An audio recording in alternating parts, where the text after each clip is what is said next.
So the first movement in this series is pretty simple. You're going to have your hands on your hips and you're going to be bringing your knees as high as you can.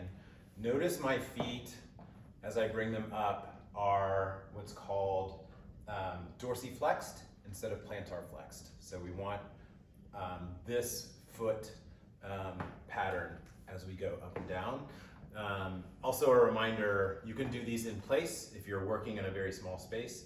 If you have a bigger space, then you can do these while moving across the room.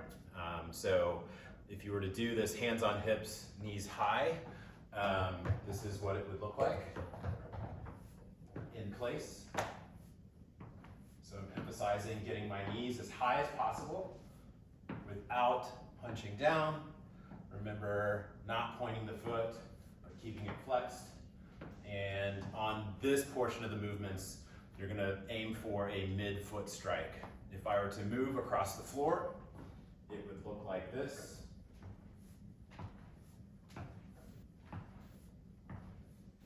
But again, you can do these in place if space is at a premium.